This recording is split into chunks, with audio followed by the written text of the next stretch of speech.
Hello and welcome to Crucible of Words for more dedicated legacy action. Today we're getting weird with it. So I'm playing an updated version of a deck that I played during December as a bit of a meme that was called the MIGHTY QUINNCHANTRESS.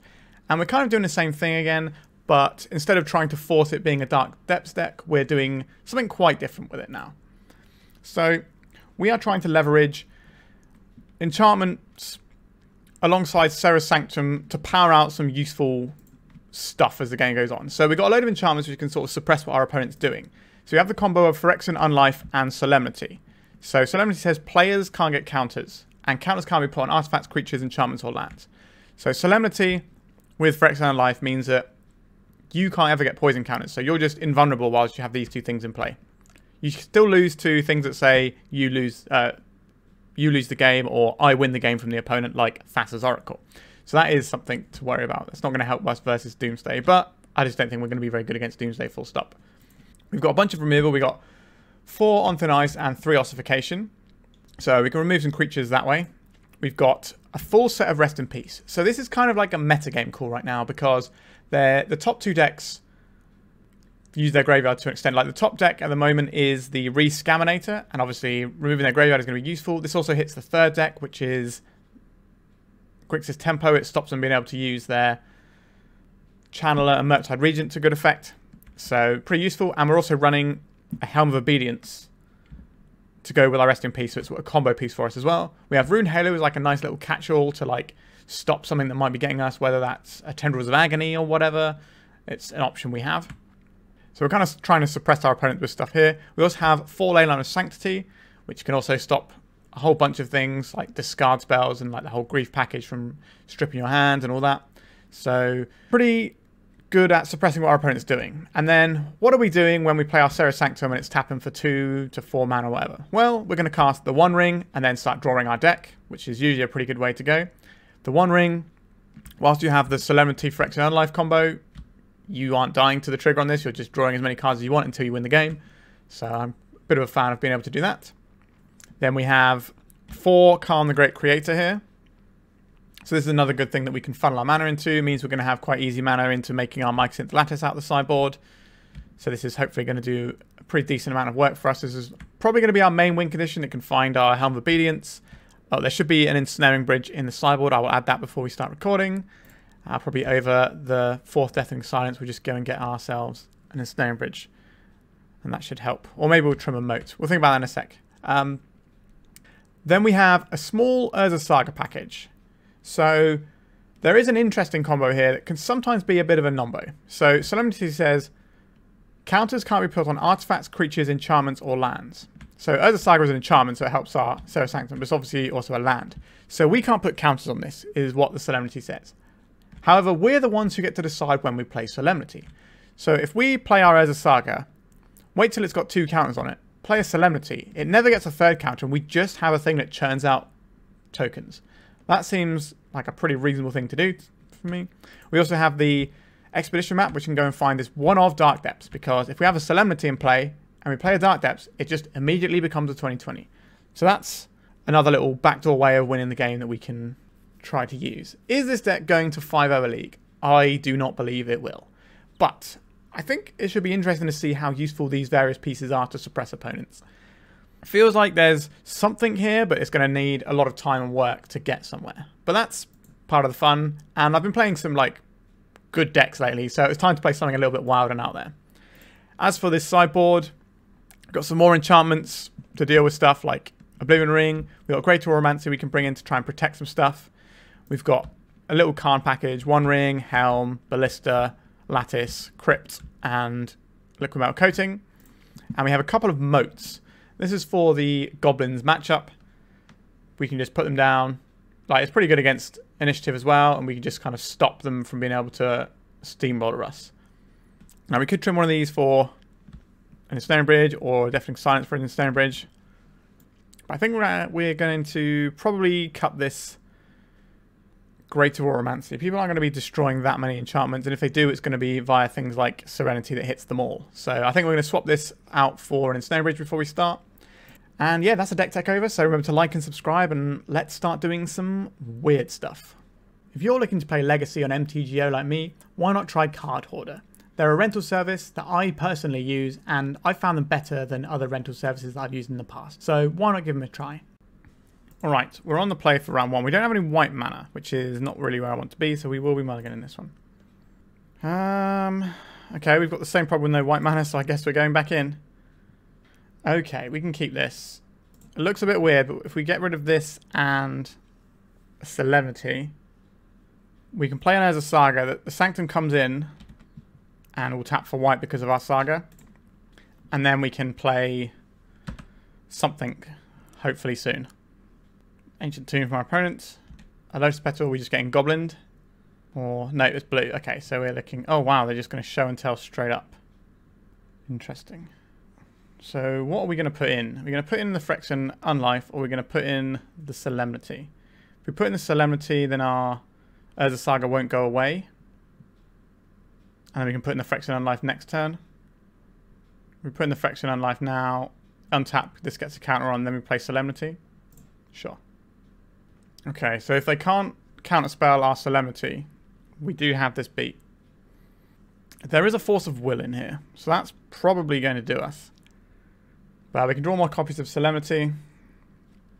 The Emrakul, if they sneak attack that in, will just destroy all our permanents and we will lose the game.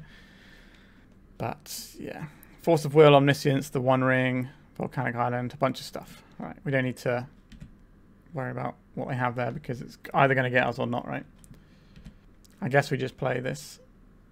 I'm not surprised to see the Force of Will here, but we don't really have another play available to us other than making Urza Saga, and this way we can at least work through the Solemnity and maybe draw into another one.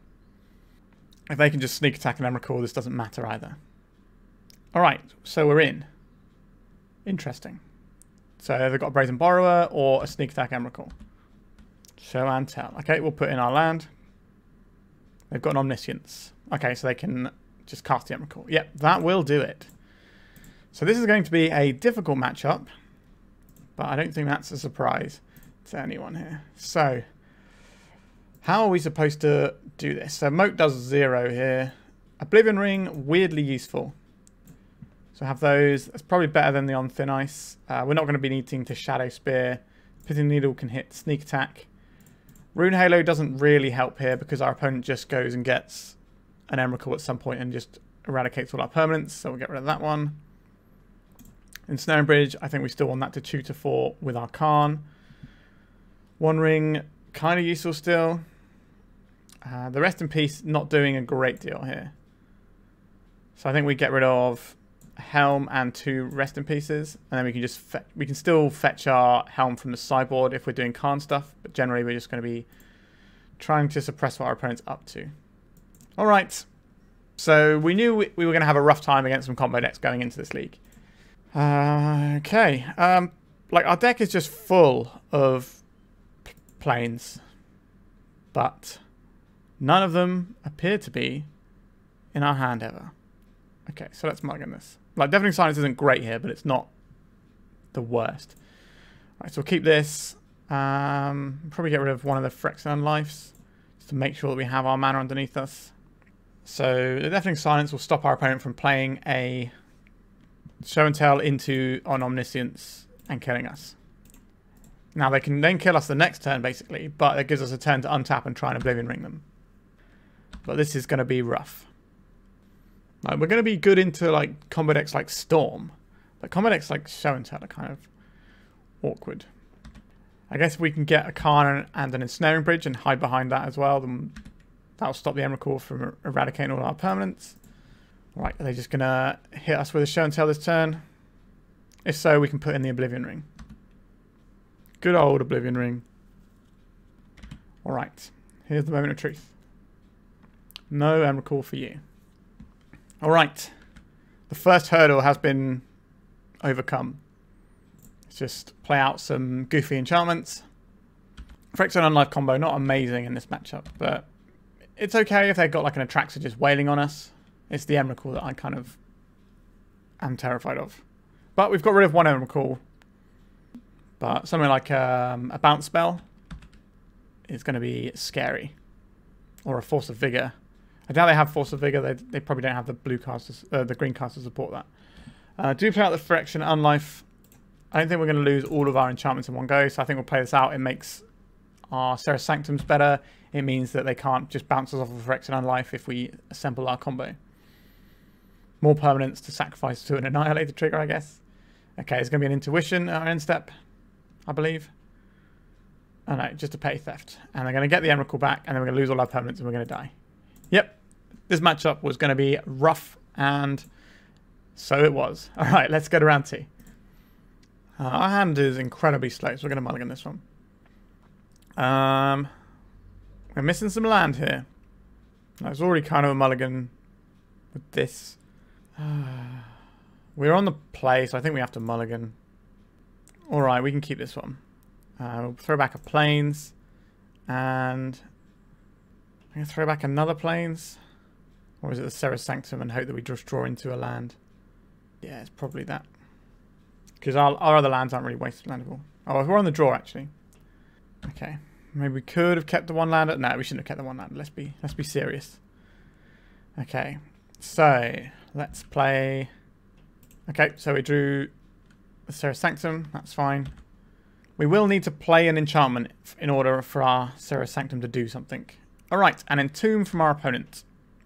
And a Traxxas. Okay. A Wasteland, that's not going to be relevant just yet. Animate Dead. Sure. How bad is this hit? Pretty bad. Force of Will, Polluted Delta, Animate Dead, Reanimate, Brazen Borrower. Alright, so this is going to take our removal spell.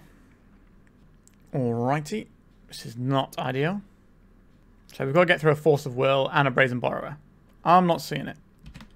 We've got a Wasteland in play, so playing as Urza Saga doesn't feel great. So we can play the Urza Saga or the Sanctum and just try and play out our bits and pieces. So we're going to take 6 this turn.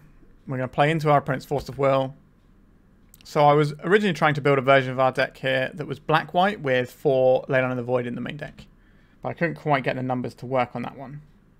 But maybe that's a different deck for a different day. Leyline of the Void is surprisingly good right now because this reanimated deck is everywhere. Alright, so there's a Grief here. We're going to take Phyrexian Unlife because that buys us a turn because the turn they hit us down. Nope, they've gone for Solemnity. Interesting. I guess it doesn't matter because they've got Force of Will in hand anyway. They're going to wasteland this in response to the trigger. They should do. They do. Okay, so we're going to take 9. And then we play out the Unlife. And then we take it down to 0. And play the Solemnity. But it doesn't matter because our opponent's got Borrow and Force of Will here. How are we supposed to win? We could always just draw a removal spell and give ourselves a bit more breathing room. But we're getting punked pretty hard here. Well, you're a little bit late, aren't you? So we can't actually cast any of our spells here. So we can cast the Rest in Peace, but we die. Alright, we got owned pretty hard there. So I like Deafening Silence to slow our opponent down a little bit. It's not great, though, truth be told. The Runed Halo can prevent Grief from taking our cards away. That's certainly interesting. I like having on Thin Ice. It's just a cheap answer to some of their guys. Leyline of Sanctity kind of already has the Grief covered. So I think we'll take out a couple of Rune Halos for a couple of Deafening Silences. These are also 1 mana plays that really help with our Serra Sanctum getting that online. How useful is the Solemnity Phyrexian Unlife combo? It's not amazing, because if they're getting guys into play, they're pretty good guys anyway. So just have these Deafening Silences in. So our opponent can't cantrip and do stuff, or if they're running Lotus Petals, they can't get their Lotus Petal up and running. I've still got the Ossifications and the on Thin Ice to deal with their creatures. Probably not this one. That's mulligan. Doesn't have Graveyard Hate. Well, I guess Karn is Graveyard Hate after a fashion. But like this hand... The problem with this hand is we can answer one of their guys. But if it's a Grief, then we're going to be in trouble. I think we have to mulligan. Like, we're ideally looking for some Graveyard Hate or... Oh, yikes. I think we have to keep this one and just chuck back a couple of Sanctums. We're ideally looking for a Leyline or a Rest in Peace, but we didn't find either, so that sucks. Much like our deck might do. There's an Underground Sea and a Ponder. Okay, so we're not getting reanimated on straight away. They usually only reanimate on turn 2, but if they don't have the Entomb on turn 1, then they can only use Reanimate if they're going to Reanimate on turn 2, and we don't get affected by that because of the Deafening Silence. Right, there is a Snow-Covered Plains. Next turn we can play the Solemnity. The turn after we can play a Karn, which can access our Tormod's Crypt, or just start chewing through our opponent's permanents with a Liquimetal Coating. But they shouldn't be able to put a monster into play this turn. So we've got that going for us. A Dalthy Voidwalker. That's fine.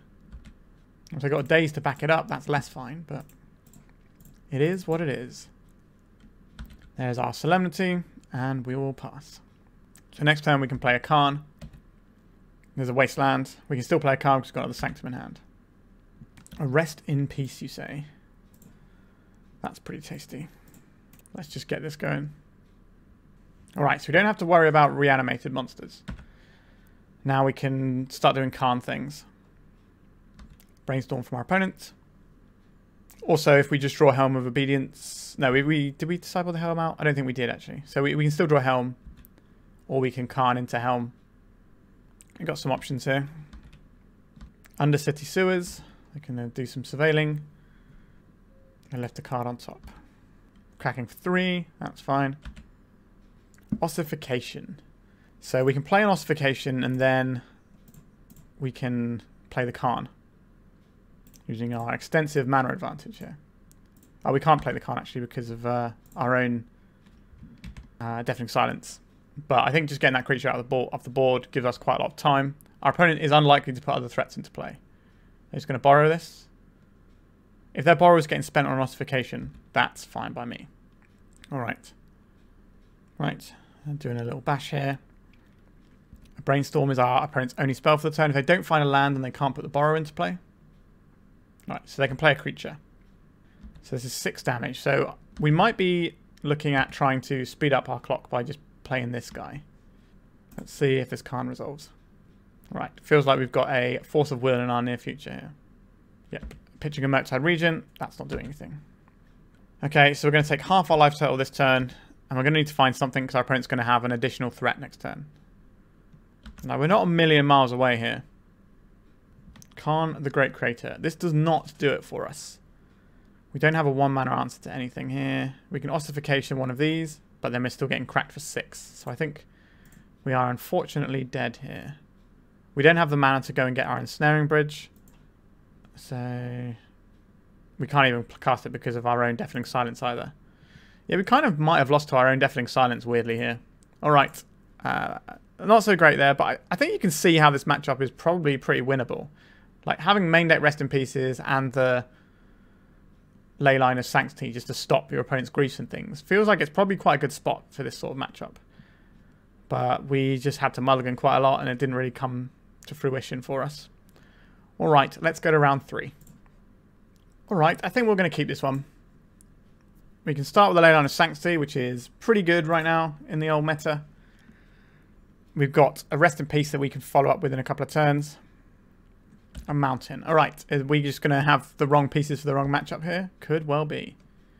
Okay, we have a 20/20 in a couple of turns, which is very good against red decks in general. So next turn we can play our Plains, play out this Rest in Peace. Alright. Goblin Engineer. So we're looking at Painter here. So this Rest in Peace we're about to play is going to be wonderful. Alright, things are finally coming up Millhouse for us, I think. On thin ice. I think it's better for us to just get this Rest in Peace in. Eat it. Alright, so now our Serra Sanctum taps for 2. If we play that, we can play the On Thin Ice and then tap it for 3. So it's kind of cost neutral to play this On Thin Ice next turn. Then we just try and 20/20 our opponent out. The classic. Right, we're going to get jabbed for 1 here. That's fine. If we play the Solemnity, our opponent's Urza Saga gets to stick around and keep making tokens, but that stops them from tutoring for anything. So I don't mind that because we're just going to win with a 20/20 in a couple of turns. I don't think this Goblin Engineer is worth on thin icing. Alright. The next turn we have access to a 20/20. Now our opponent might be playing the White Splash build with Swords to Plowshares, but they're just going to keep making guys. Our opponent's like, oh, wait a second. Alright, there's a Plateau, so that could be a plow. That's going to give us a lot of life to work with though. And if we can find the other half of our combo, our opponent can interrupt it because of the Painted Servant Pyroblast plan. Okay, so they should be cracking for an additional 1 here when they make the... Okay, they didn't make the extra Saga token. That's interesting. A Welder, that doesn't do anything here. It attacks for 1. That's something. All right, let's play a Dark Depths. Get ourselves a 2020. I think we're going to, on thin ice here, and just take out one of these constructs. All right, do they have the Plow here? That gives us a lot of life to try and draw into our good spells, like the One Ring and stuff. Our own Urza Saga look pretty bad in the face of our Solemnity combo, though. There's a City of Traitors. Our opponent's got plenty of mana. All right, so here's the Plow. That's 20 life in the bank. So that's going to buy us a decent amount of time. And like I said, if we find the One Ring, it's probably game over. If we find the Helm of Obedience, it's just game over straight away. If we find Karn, that's pretty much game over too. If we find another Rest in Peace, that does nothing. All right, let's jam this Rest in Peace. No graveyards for you. And now we're kind of under the gun of our own Solemnity. But again, we can find Phyrexian Unlife. So we've got 4 Phyrexian Unlife, 4 Karns, a Helm, 3 One Rings. We've got so many draws in our deck that just absolutely will own this game for us. Favor the Mirror Breaker. Our opponent has an enchantment. Getting in on that enchantment action. Yep, so we're going to get crashed in for a fair bit here. So what, 6, 7, 8, 9, 10. And then next time we're going to get hit for more than that. So we do need to find one of these good cards in our deck. But we're just going to keep drawing these planes. We're so close. Like just a One Ring or an Unlife or something. Karn just wins us the game on the spot. Painted Servant. Okay, so now we're vulnerable to Pyroblasts. Like, they might not be able to do 2 Pyroblasts though. They're going to force the extra damage through. They are going to force the extra 3 damage through. This puts us to 2, if I can do maths. So Line of Bolt does kill us here if they have one. Oh no, it doesn't because we have Leyline of Sanctity. Ignore me. But they will kill us on the next turn. We need to find one of our cards that wins us the game. Solemnity. That's not it. That was upsetting. We had this game won. We just needed to find like one of 12 or so cards in the course of like 5 or so turns. Yeah, pretty grim. Okay. To the sideboard. What is going to be useful here? Moat can stop their aggression plans, if that's something we're interested in. Definitely, the Oblivion Ring also has some pretty interesting text here. So, what here isn't great? So, Rune Halo can name Grindstone. I think that's the thing we want. The Karn the Great Creator, obviously great against our opponent's artifact-centric deck. Is the Moat just going to be better than Phyrexian Unlife combo? Yes, is the answer to that one. So I guess we can trim those. The Solemnity is a little bit of a liability, I guess. But I think we're just going to trim on this part of the combo because the Moat is doing a very similar thing here. Maybe we'll draw like our good cards like the One Ring one time. It's kind of the glue that's supposed to hold things together a little bit. All right, we are just going to remove all of our opponent's creatures in their graveyard. So this hand should beat Painter. And eventually we'll find something to win the game with. But if they play a Welder, we rest in peace. Basically, whatever they do, we probably just rest in peace. A Grindstone. Okay, we can't remove that anyway. We can with an Oblivion Ring, hence why we brought them in. Just a flexible removal spell. A little bit expensive, but... do want our own Urza Saga here. I think so. Let's just start rest in peace in. So this will shut off all their Welders, their Dragon Engines, stuff like that. And then, if they play a Painter this turn, we can have a crack at it with On Thin Ice. Was this going to be Fable? Fable's pretty good. So we could hit this Fable with an Oblivion Ring. And just take the actual Fable out. But we'll see what we draw and see how that makes us approach this turn. Interesting. So we can get Pithing Needle for Grindstone in the near future. So play this one out. What are we removing here? I don't know how useful this guy is going to be. So I think we're going to get an Ossification going, because that's the more expensive one here. And just take out their guy that can make treasure. Because that's the thing that's probably going to be able to kill us next turn, is if they have enough mana to play Painter and Grindstone us in one turn. Like, we could have Oblivion Ring the Grindstone, but like I said, we've got the Pithing Needle coming next turn. What do they discard to their Fable? Well, the Fable was Saga Lantern. Alright. Is this going to be a 4th Eorlingus? It is. Alright. That's pretty good. Get themselves some damage on us. They get some creatures going. Get the Monarch going. Which is not going to be the easiest thing for us to take off of our opponent. Let's see what we draw. Serra's Sanctum. I think we're going to make a construct here. Get ourselves a Pithing Needle for the Grindstone. And now we have a choice. We can play the Serra's Sanctum and play out like some on thin ices on these guys. But we can always do that next turn. I think the plan this turn is to just get another Saga ticking. Then our Sanctum can tap for 3 mana next turn. But we can play like on thin ice and stuff first, which is basically cost neutral. And then we can try and get the Monarch off of our opponent next turn. Just clear all their guys out and sort of carry on with our life. An Urza Saga from our opponent. Sure. Something like a Fury from our opponent is... Oh, there it is. Okay. I was just saying, something like a Fury from our opponent would be very good here. Takes us further away from being able to get the Monarch. Painted Servant, that's a creature that we have to deal with because that's going to turn on their Pyroblasts. So we're going to take a hit. The Pyroblast can also blow up our snow-covered plains. That's kind of an awkward alignment for us here. Let's on thin ice. Get rid of this Painted Servant first, because then we know about Pyroblast and things. We want to diversify our on thin ices so we don't get blown out by a single Pyroblast. Now, they've probably boarded down on Pyroblasts, but they're going to have some number of them. And they're probably not going to have the 5 or so they would regularly have, but they probably have something like 3 or 2, because it's just a nice catch-all. Alright. That's very mean. Let's target this. So now what am I more scared of? I think I'm kind of... I think we get rid of the Painted Servant still. And then we play this one out. This taps for 1, 2, 3 mana. 4 mana, sorry. So we can make a token and be at the mercy of this Reflection of Kiki-Jiki. Or we can deal with the Reflection of Kiki-Jiki but be further away from trying to get back the Monarch. Yuck. Not great for us. I think we have to get this Urza Saga going. Just get some more enchantments on the go. Alright. So our opponent's probably attacking with... Oh, no, not attacking with anything. He's just going to sit behind the Monarch. Sure. I was going to say, they probably attack with a Human Knight token here. But they did not. Moat, you say? Interesting. Let's make a friend. What are we getting here? They're making their own construct. They are. This is something they can then copy. They're also doing it to dodge Pithing Needle, if we have a second one. We can go get our expedition map and just crack it and get another Saga.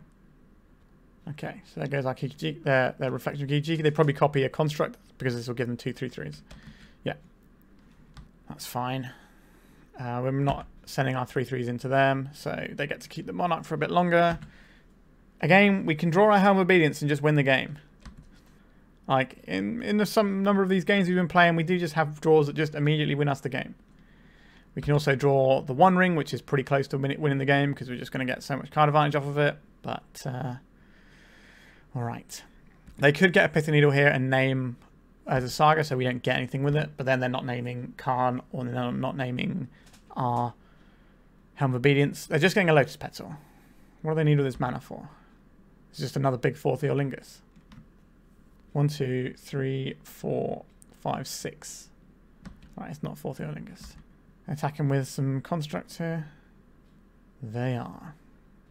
Right, we'll take the obvious blocks. Take 5. Now they're going to hardcast a Fury here. They are not. He's going to keep drawing all the cards in the world. Sure, so that's going to kill both of our guys. Because they already had damage on them. Okay, come on deck. So our plan here is to put this Moat into play. No attacking. They do still have the Monarch, which is a pain. But, you know, you got to do what you got to do sometimes. We're not going to be getting the Monarch back, but if we can just find one of our things that wins us the game, then we're okay. Okay, Fury is fine. What I don't want to see from our opponent is Painted Servant, because that turns on their Pyroblast, which can just is the only way they're going to answer the Moat, basically. So they're probably going to put lethal damage into play. Oh, I guess they already had lethal damage. They didn't have Painter then, because otherwise they would just fire off straight away. So they don't have Painter and Pyroblast in hand. Karn, the Great Creator. Let's tap this for mana and tap this for mana while we still have the enchantment. We should be able to win the game now. Finally. Are we doing it? Who is the mill deck now? Yeah! We got a game win! Alright. I think our deck should be good against Painter. Like, we have Karn. We have a bunch of cheap removal. We've got lots of ways of messing with their graveyard. We've got ways of stopping the Grindstone from even hitting us in the first place. Like, this should be a matchup that we can win. Alright, we have the One Ring in our opening hand. Alright. We've got a little bit of removal. I think we're going to keep this one and hopefully just ride to victory off the back of this One Ring in a few turns. That's the dream. Goblin Engineer. Okay, this is going to be on some thin ice in a second. What are they going to put in? A Painted Servant. Okay. Snow-Covered Plains. That's our 4th land for the purposes of our One Ring later on. And also our Moat. Goodbye, Goblin Engineer. So they probably don't have a Painter. That's why they put it in the graveyard. So I'm not worried about Painter Blast this turn at least. They might have gone up on Blast for this game as well. Just because it's their only way of interacting with some of our opponents. Leyline of Sanctity. Okay, that'll be useful later on. So Solemnity does some interesting things with the One Ring as well. In terms of extra counters being put on it. But again, we control when all these things happen. I don't think we're ready for this yet, are we? Our mana's kind of spoken for the next couple of turns anyway. So we're going to play this. This helps us get towards more mana off of a Serra's Sanctum. Next turn, we fire in our One Ring. And we start going wild with it. Fable of the Mirror Breaker. Sure, that's fine. Rest in peace. That's quite nice, but I think we just want this One Ring. I'm just working out if we play the Urza Saga or not. We're probably going to be playing a lot of spells next turn. So we're just going to jam in this One Ring. This protects us from getting Grindstone out for a turn, although they could assemble it and Grindstone us in our upkeep. Alright, let's take a card. Karn, the Great Creator. Very good in this matchup. Right, discarding Fury and a Plow. Makes sense considering our board right now. To have more of an idea of what's on our deck, they might not even have Plows. They can get rid of our construct tokens, that's about it. I guess they can hit the Marit Lage that they've seen, so they kind of need to keep it in, I suppose. But we only have 1 Dark Depths as a tutor target. What is this? 5 mana. Chaos Defiler. So what are they going to do? Destroy our Snow-Covered Plain? No, they can't destroy the plane. They can destroy the on Thin Ice, or they can destroy the Unlife. They can't destroy the One Ring because it's indestructible. Did they just choose not to destroy anything? Weird. I don't know why you wouldn't at least destroy the on Thin Ice. They're attacking to get a treasure token. That makes sense. Alright, so we'll lose some life to the One Ring. Let's tap this. Would like to find a Serra's Sanctum just to start powering out more mana. There is the Serra's Sanctum. Right, let's do this because this is mana neutral. Get rid of this Chaos Defiler. This is not dying, so it's not going to trigger the scary ability on it. I think we jam this Rest in Peace. Is that right? Or do we jam... Yeah, we jam the Rest in Peace first. Let's get all this sorted. So we have 1, 2, 3, 4 enchantments. This taps for 4. We could clean this up if we wanted to. I think we're just going to play this Leyline of Sanctity. Are we on Thin Icing this? This is saving up mana for next turn. But I'd rather save this for something like a Painter. So what happens next turn is we can Moat and Karn. And that should have us covered for the rest of the game. More or less. We're just worried about Painter and Pyroblast there. Our opponent's got 2 cards in hand. Alright. I'm feeling good. Alternatively, we can just try and win the game this turn. That's usually a pretty good approach. Draw some more cards. Another Serra's Sanctum, eh? So this is free to play this on Thin Ice because of our Serra's Sanctum. So we'll just get this down. Get rid of this Reflection of Kiki-Jiki. In case something goes wrong, we don't want to have to deal with this. Oh, yeah. We got our match win. I will take it. All right. We've dodged the 0-5. And like I said, we should be pretty good against Painter. It did feel relatively good, that matchup. So we do have the tools for some matchups. All right, let's go to round 4. All right. We get to start with the Leyline of Sanctity in play. We might be able to just do our Urza Saga cheesing with the Solemnity here. So, right, I'm down. We can put a Pithing Needle on Wasteland if that's something we're worried about as well. Just allows our Urza Saga to pop off. But we don't need to do that now. We can play the Expedition map this turn. Then next turn we can play Pithing Needle and Saga. So we can cover a Wasteland that way. Please be a relatively slow creature matchup. Mishra's Bauble. So we could be looking at a combo deck. We could be looking at a Delver style deck. So they looked at their own top of the library and are cracking the fetch land. This means we're probably looking at Delver, which I think should be okay.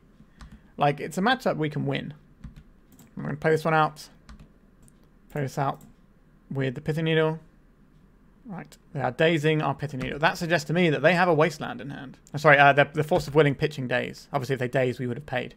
Yep, so there's the Wasteland. They're going to hit our Saga here. They didn't do anything on 1 mana last turn, so I'm not expecting them to do anything this turn. We can just draw a land. Excellent. So we can crack this whenever we want. Our opponent could have a Stifle up, so we're not going to play into the Stifle on our Expedition map. We'll crack it end of turn, but we're not going to do it on their turn when they just had the free mana floating. There is a Wasteland. Interesting. Let's crack this. In the face of a Wasteland, I think I'm just going to get another Plains. Boring as that is. Right, let's play a spell that will make our opponent question what's going on. This does make our One Ring worse if it resolves, for sure. Seek the Beast. So that will stop their guy getting bigger. Alright. We got the counterspell. I kind of didn't want this to not get counterspelled, if that makes sense. It was very much a bait spell. The One Ring and Solemnity is a bit of an awkward combo for sure. Alright, so they've got a creature that we can remove next turn. Excellent. Phyrexian Unlife, that's a pretty good one. Let's just remove their creature around a daze. And then we can start deploying our other bits and pieces. So if we draw a land, we play Phyrexian Unlife around a daze. I wouldn't mind getting a One Ring to start drawing some cards first. We'll see. Our opponent has probably got removal spells in hand. Okay, so let's get this Phyrexian Unlife down. So our opponent knows what's up because they've seen the Solemnity and they've seen the Phyrexian Unlife. So they've got an idea of what's going on. A brainstorm from our opponent. They don't like this, is what I'm hearing right now. A Seeking of the Beast. We've got 2 cards have entered their exile zone. A Force of Will. Okay, so they might be using a Force of Will on this, which is fine. That's a Force of Will that's not getting pointed at our One Ring, which can take this game over. Sure. Our opponent's turn. What have you got? There's got to be a lightning bolt in our opponent's hand. Right, they're just playing out their Questing Druid. And they're playing their Channeler. Still got 4 cards in hand. I would like to find a land so we can play around the days on our One Ring. So we got what? 2 days has already gone. Just gets hit by days, it's real awkward. But if it doesn't, then we probably win the game. Alright. Probably winning the game achieved. Right, there's a land. Okay. Also, Solemnity, not great with the Karn. There's a lot of nombos in our deck right now. But they're all individually powerful stuff. Our opponent could be on the Bowmaster's build. Or they could just be on Rug. You don't see a lot of the 4-color build these days, but there are still people playing it. I guess Bowmasters we don't care about that much, because it would just make some bigger guys. A Runed Halo, that's interesting. So I guess we play out this Snake of the Plains first. What does Karn find us here? Find us a Tormod's Crypt, if we want it. Let's get this Karn going. So we can get Tormod's Crypt and have Rune Halo and basically just shut off our opponent's threats. Although the Questing Druid can still attack the Karn. What have you got there, opponent?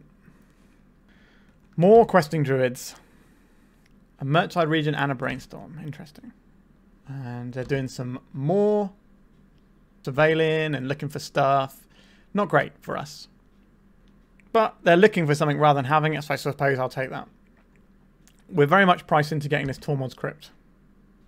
We don't have the mana for an Ensnaring Bridge here. I think we are just getting the Tormod's Crypt. Let's play a Rune Halo. Name Questing Druid, since it's quite large.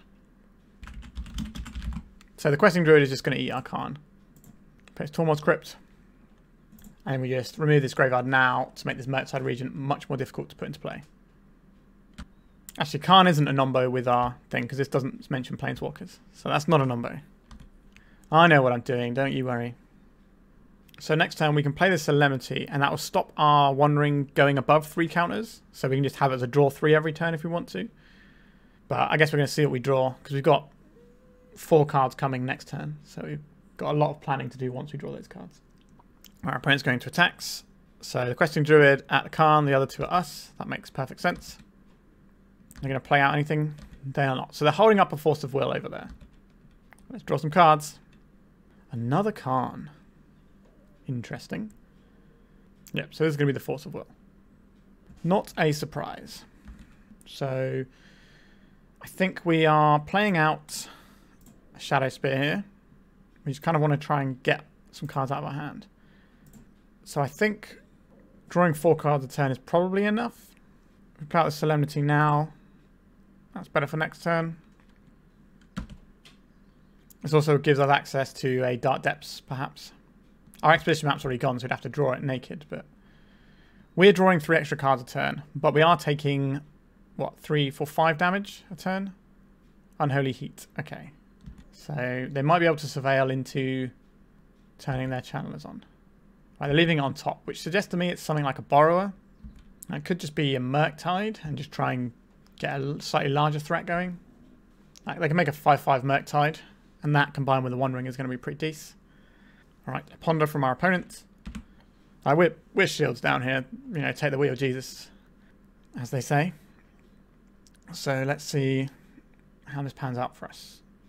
Now, if they can hit us for 6 here, that's going to be pretty bad. We're going to take another 3 from our One Ring. So that's going to put us to 6. So our opponent will kill us on the next turn. So we kind of need our One Ring to find us something. But that's, you know, that's what the card does. We do have another Serra Sanctum, so we can tap that for 4. I imagine they're going to wasteland our first Serra Sanctum though. They will have Delirium on these channelers because they're going to put a sorcery to go with the instant land and artifact in their graveyard. Alright, 6 of the finest damages. They didn't shuffle off their Ponder, which is interesting. I wonder what that means for us. They don't have hardcast Force of Will mana. It's just going to be a big Murktide. It was going to be a little Murktide keeping... Yeah, so they're keeping a whole bunch of things. So just playing a 3/3. Because 3 is kind of the increments of damage we're taking right now. We can assemble our combo. Our opponent is shields down over there. They should be wastelanding our Serra Sanctum though.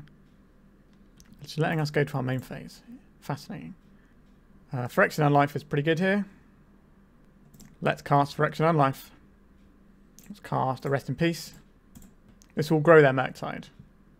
But we're not taking damage here. Now, if they have their Borrower, they haven't gone through their Borrower already, have they? I don't recall seeing it. So we're basically trying to fade the 1 of Brazen Borrower in our opponent's deck right now. Our opponent is drawing off the top. Let's do with this Questing Druid just hanging out over here. A Brainstorm. Okay, so they get to see like 5 cards here. I wish shield's down, so just F6 for our opponent's turn. Right, so put 2 cards in the graveyard. Ponder, sure. They're going to see a lot of cards here. So we do need to try and win this game. We have the One Ring, but our opponent is seeing more cards than we are a turn, which is kind of wild. They did not shuffle their library. That's terrifying news for us. But they thought about it for a while, which probably means... Okay, so they're just using the Mishra's Bauble to get rid of those cards. They're not in their deck. 15 cards left in our opponent's library. Alright, deck. Give us the goods. Alright, they're brainstorming now because if they can borrow now that we're at -2 life. Put Questing Druid into the graveyard. Put Dragon's Channel into the graveyard. Is one of these 3 cards they find the Borrower? It wasn't. Okay. Let's draw some more cards. What does this do for us? Not anything. That's annoying. Okay, so we'll play out this. Play another Rest in Peace. Keep everything gone. Let's on thin ice. I think I want to get rid of a Channeler here, just so they have less card selection. Alright, so they're doing some more card selection here. I think our opponent's going to get there. Play Ruined Halo. I think we name... It doesn't matter, is the real crux of the situation here. Yeah, we've drawn all these extra cards with our One Ring, but our opponent's only got 9 cards left in their library. Wild. Questing Druid, sure. Okay, that's not Borrower because our opponent wouldn't just slow roll it. Our opponent's played pretty tight. They're not just going to sit there with the kill in hand, especially when they've got far less time on their clock than we have, because we don't really have to do much. We just play our things and pass a turn. All right, let's lose some more life. Phyrexian Unlife. That kind of helps. Okay, Helm of Obedience. Let's cast this. All right, our opponent didn't find their borrower, so we win the game. Excellent. How do we want to approach this one? So, Moat doesn't really stop many of their creatures apart from the Question Druid. We can kind of nail that with these Rune Halos anyway. Oblivion Ring is a piece of removal. It's expensive, but it is removal. Karn in Delver matchups doesn't feel amazing. So I think we're probably going to trim some Karns. It's very expensive for what it does. I think I'm going to rock out like this. Alright, this is more of the sort of matchup that I wanted to face, rather than the spooky get you with the combo super early sort of decks. Like, we're good against certain combos, but not just getting like Emerald straight off the bat. We've got some removal. We're going to need to draw some lands. We've got a couple of draw sets, we have to worry about that. We can probably Pithing Needle on Wasteland, and then Serra's Sanctum can start tapping for mana. Alright, we're going to see a threat on turn 1. We are. So we have a choice as to whether or not we try and fight over their threat, but not playing around a daze, or we just get our protection from Wasteland down. I guess we'll see what we draw and see how that makes us feel. Another Serra's Sanctum.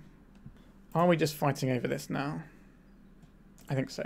Just stop that card selection while I can. Now, if they have a daze, that's obviously very good here. Yeah, there it is. I'm going to see a Ponder here. We are. So this is going to give them the Delirium, so they can get to attack us for 3. Right, Snow-Covered Plains is not unhelpful. Do we think our opponent's just going to daze us again? Maybe they will. They have. Okay. That's annoying. But we need to get some enchantments online in order to get the mana to pay around days anyway. So we are kind of having to play into things a little. Okay. Do I want a Solemnity in play? Probably. You another days? I'm thinking about something over there. Alright, we're in with the Solemnity. That makes our One Ring worse, for sure, but it gives us outs of drawing Phyrexian Unlife, which, considering our opponent's clock, is a thing we need to really respect. It also lets our Serra's Sanctum tap for mana, so we can play our Karn and maybe get like an Ensnaring Bridge going. So we lose to a Lightning Bolt here. But if we play this, they just bolt us in response anyway. So we should be just trying to get our Karn online, get an Ensnaring Bridge, try and survive this turn. Right, they've got Force of Negation, pitching Force of Will. Let's hope they don't find a Lightning Bolt. Yeah, the difference between being on the play and the draw here is huge, because we could have played around days and just snuffed out their early creature. Obviously not with Snuff Out, because we're not playing that, but I mean, just... Alright, so there's the Lightning Bolt, and that's game over. Alright, we're on the play now.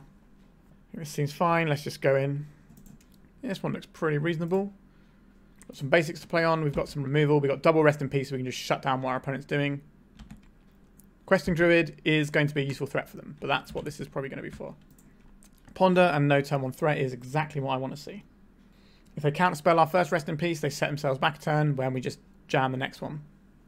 So if we can just draw a land for a couple of turns, that'd be nice. But we've got a lot of reasonable draws here as well. Dark Depths, you say? How do you like 2020's opponent? Is this... It is dazable for you. Excellent. Alright. I got a Delver. Serra's Sanctum, you say? Okay, Rest in Peace. So we're kind of an awkward spot where we have to play out our Sanctum here if we want to cast our Solemnity next turn and kind of do the thing. It is awkward, but we're going to play it out. Alright, so there's the Wasteland. Unfortunate. We do not have any plows. We'll take 3 here. But we can take this one out. And Urza's Saga. That's pretty good.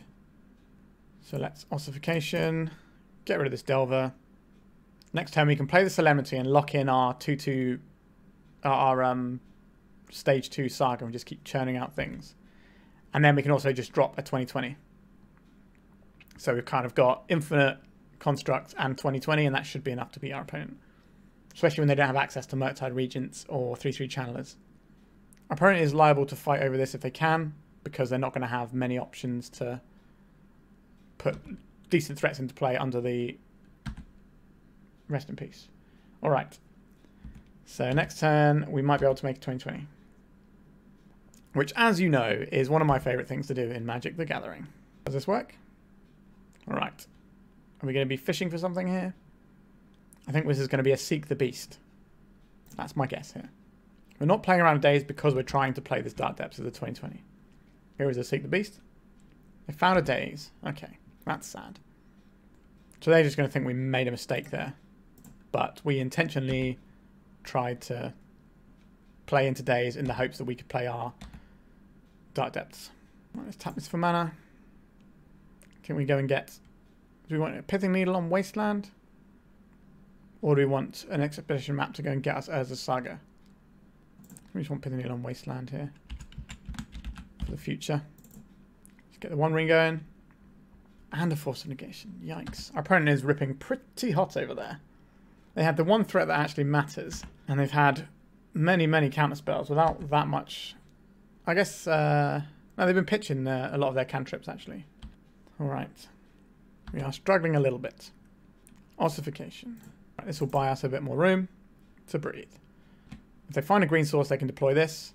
But that's a problem for later. We're not going to play this Dark Depths. It doesn't do anything on its own. It's only there to play after a Solemnity's in play. Alright, so now they've got the green source. They can play the Questing Druid, which is a pretty good threat. Yeah, going to see if they want to crack with their Flow Strand. The problem with this is if they want to play the... If they want the card that's on top of their library, then they don't want to crack the Strand to get the green source. So it's kind of an awkward one. Right, there's a Druid. They got any cantrips? Alright. Like, our deck is full of removal at this point as well, so... Serra's Sanctum, you say? I guess we play this one out. Could play the Dark Depths and start removing counters, but I don't think that's a good idea. Alright. Let's hope our opponent doesn't just play like a million lightning bolts and cantrips here. Let's go bolt at end of turn, then we die. Petty Theft. Targeting our Ossification. Okay, this gives them a Delver. Is this going to flip? It does not flip. Okay. So our Ossification can now go after the Questing Druid. But they've got a Brazen Borrower waiting in the wings. This game has been really close. If our opponent had one less counterspell, I think we would have won this game probably. But alas, was not to be. Yep. So then they get to crash for 4 here. And that means that Borrower plus Delver of Secrets is also lethal. Okay, or just a Lightning Bolt. Yeah, our opponent had an incredibly powerful string of draws here. I think, on average, I would probably back us to win this matchup. When I played the build before, we beat Delver as well. I think we just got a little bit unfortunate here. But at the same time, that's the power of Delver, right? It can cantrip to find the right cards at times. You know, it does play a lot of powerful stuff. But I think we can feel a little bit hard done by that they just had all the right counterspells all the right times there. But, yeah, I think our deck gave a really good account of itself in this matchup. Just didn't quite go over the line. Let's go to the final round and see if we can squeeze a 2-3 out of this one. I don't like this one. Like, we can have 2 mana on turn 1, but putting a Thin Ice on a wastelandable land is... Well, we can't even put it on it because it's not Snowland, in fact. We don't have anything to do with that mana, so I think we're just going to mulligan. Alright, this hand is a little bit slower, but I prefer it. We'll keep this. What are we getting rid of? It's probably the Solemnity. Just ease ourselves into the game with a couple of removal spells into One Ring.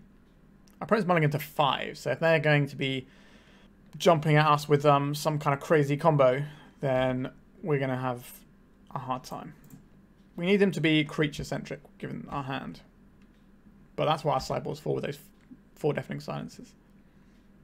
Hickory Woodlot. Okay, our 4 Deafening Silences will be good in this matchup. They're probably playing some kind of Cascade combo. Right. So, there's no point trying to play some enchantments to try and get us online quicker. Mossfire Valley. Are they just going to cast a Violent Outburst right now? Right, if they demonstrate, we can find some stuff that's useful here. Okay, they've shown us a lot of their deck. Everything you would expect. Sure. Tibok's Trickery. What are you going to hit? Throes of Chaos. Okay. That's going to hit into Tibok's Trickery or Violent Outburst. Tibok's Trickery, which is going to target the Throes of Chaos. What is this going to hit into? Oh, do they hit into Tibok's Trickery there? They did. Alright, that's good for us. Like, we still are liable to lose this game, as sad as that is. Right, we'll get an enchantment in play. So they probably don't have any Tilt's Trickery left in their deck. So might have to go up to 5 mana here. So they're up to 5 mana. Creative technique. We are going to get to demonstrate here.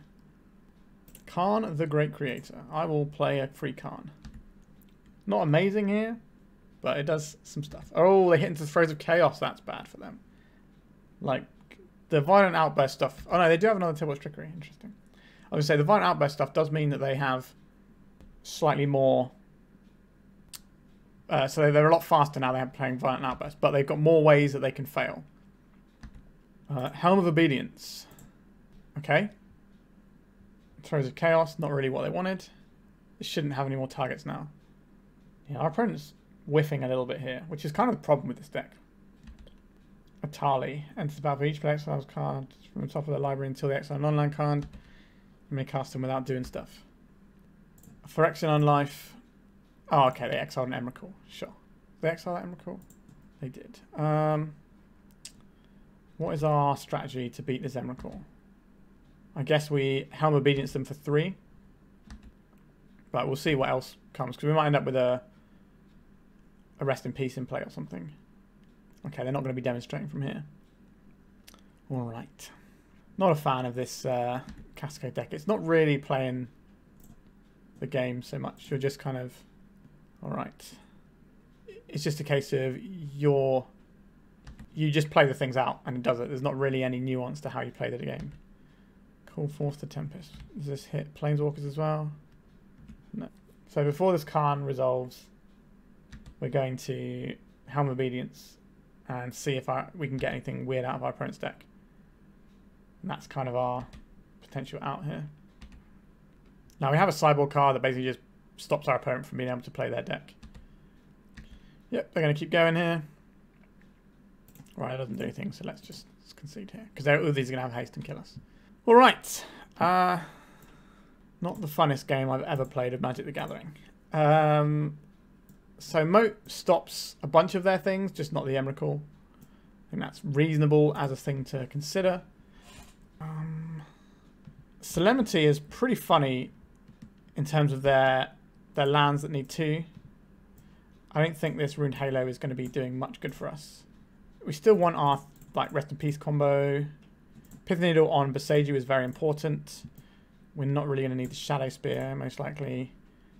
And we're probably trimming on some of our combo here. And the Leyline of Sanctity, what is that actually doing here? Not really anything. It's 3 mana. But is that good enough? So maybe we can keep a Shadowspear in case things go a little bit haywire. Maybe keep these. Do you want an Oblivion Ring? I do kind of want Oblivion Rings, I think, in case we end up playing like a weird fair game. Alright. Our opening hand does not have Deafening Silence. We will mulligan. Our opening hand does not have Deafening Silence. We will mulligan. Also, no Deafening Silence. Also, no Deafening Silence. We have a Deafening Silence, but no White Source. We have a White Source on turn 2, and we're on the play, so this actually is fine. Right? So we keep 3 cards. No, wait, that's not enough, is it? Well, I guess if we keep these... So we go, get rid of this, this, this, and this. And we play turn 1 as a Saga, and this is our enchantment for our Serra Sanctum, and this gets us our Pithing Needle to protect the Deafening Silence. Now, our opponent can still play some creatures and stuff, but, alright, a Sandstone Needle. This isn't as good as Aethersworn Canonist against our opponent, although Aethersworn Canonist does die to Trumpeting Carnosaur.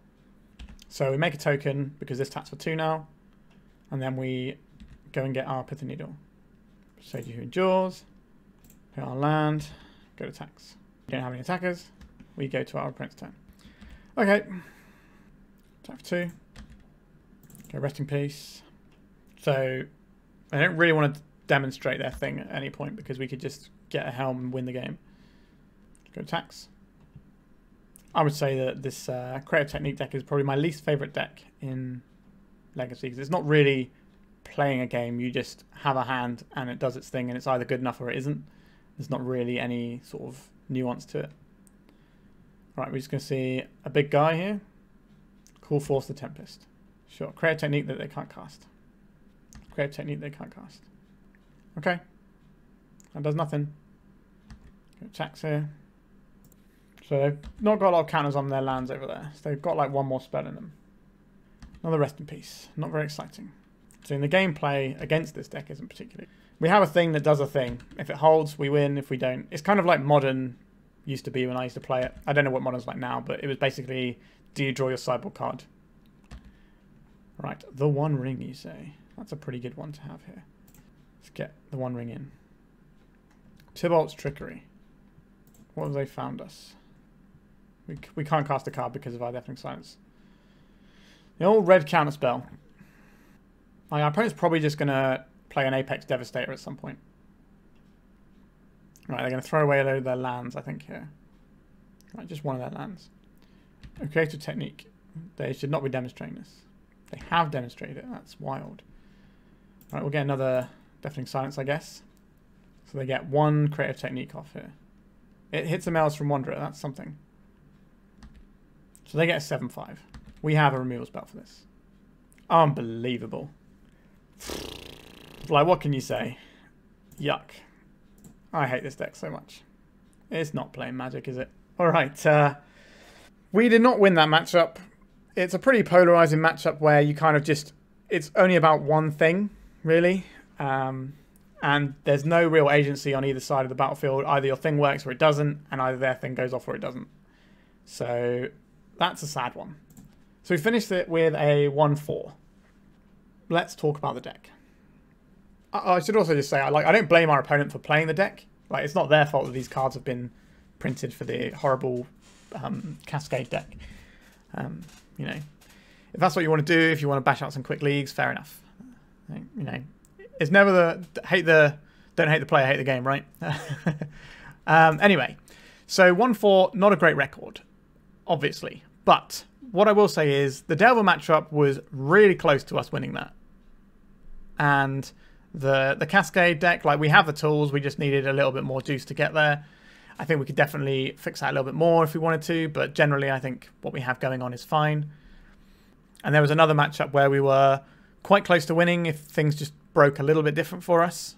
So, you know, I think the deck is probably a 2-3 deck rather than a 1-4 deck on average, but there clearly needs to be some alterations to this sort of deck. So, namely, this combo is pretty clunky, and it kind of steps on your own toes a bit as well. So, the idea of just having the Solemnity and playing the depths is pretty sweet. We have done that. Getting an Urza Saga, like, locked in at 2 is pretty nice as well. But it can jam up your One Ring. And we did see that Moat, in some matchups, was effectively the same as this. Now, we did get to win a Delver matchup because of this combo. We did win that game because we assembled our combo. So it's not like this does nothing. But, you know, we have a lot of pieces that are really high ceiling but low floor. So, like, you know, Leyline of Sanctity can just completely ruin a game for your opponent, or it can do nothing. Rest in Peace is the same deal. Our removal, like, you know, removal's fine. I think in the format, removal is just good. Karn is something that kind of does both. Like, it does our own game plan as well as sometimes ruining our opponent, so this is fine. Rune Halo is usually going to be fine, I think.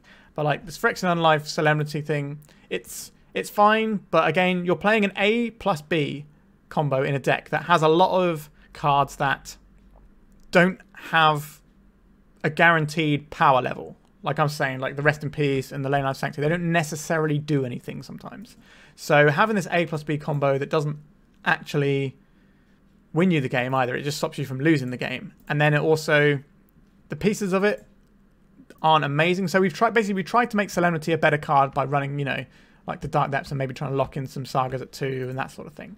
However, this isn't a great card on its own at all, especially in the context of power level of Legacy. Phyrexian Unlife is a little bit better because it is plus 10 life. So, you know, it's not terrible. Like, gaining 10 life can sometimes be all you need to sort of stabilize, and this plus the One Ring is fine because this plus the One Ring just lets you draw as many cards without having to worry about your life total. So that's pretty fine. But again, I don't think this is necessarily where you want to be. I did say at the start that I considered playing a black-white build with Leyline of the Void, and I think that would probably be a better place, right? I think the rest in pieces are a little bit, you know, they're a little bit slow in some matches. Like if you're on the draw, this comes down after your opponent's reanimated something. Whereas if we had Leylines, that wouldn't be the case. But then we have more 4-drops in our deck. Now they can be 0-drops, but then you're looking at how are we going to mitigate having all these expensive cards in our deck. So we're going to have to basically do a complete rebuild and build a different deck. Now that is something that I'm probably going to do because I quite like, you know, derpy enchantments. However, this particular configuration, whilst it is going to be good into like various creature matchups, we're going to struggle against the combo decks, as you saw. You know, we lost to the Show and Tell, we lost to the Cascade deck, etc. You know, the things that beat us generally were the combo decks. And we can adjust that. You know, we have things like Deafening Silence, which can help. We could run Humility, which is another option, which is pretty strong.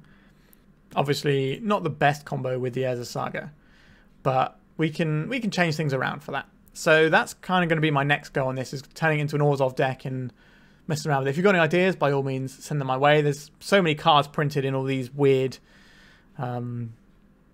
commander sets and stuff like that, that I just, you know, there's probably some great enchantments I just don't even know exist because no one can keep up with it anymore. So if you know any, by all means, send them my way. I think there's like there's the court cards from the newest commander from Wilds of Eldraine, I think it is. And those are pretty good. They're just like really nice card advantage pieces. So we could try that. But I think we're going to mix up this deck a little bit for next time. I think not going as deep into the Dark Depths as we did in December was actually an error. Like we went 3-2 in December. I'll put the link to the video we played this. I think we went 3-2 in December with this. But we were trying to make the Dark Depths. It was a Dark Depths deck that had all this other cool stuff in. And that kind of worked better. So maybe there's a lesson there. Nevertheless, I hope you had fun watching something weird and wonderful. I've been playing some, you know, good decks lately, so it's time to play something a bit janky and experiment. Alright, thank you so much for watching. Remember to like and subscribe, and goodbye. If you'd like to support me in the channel, please check out my Patreon. It has a free guide to budget Turbodepths, as well as 3 tiers of support. A low-cost one that enters you into my monthly raffle for a free donation deck on the channel, a mid-tier subscription that gives you access to my detailed Turbodepths guide that is updated every month, as well as regular articles, and lastly, the higher tier gives you all of the above, as well as a monthly donation deck for my channel. If you're interested in supporting the channel this way, please check out the link in the description.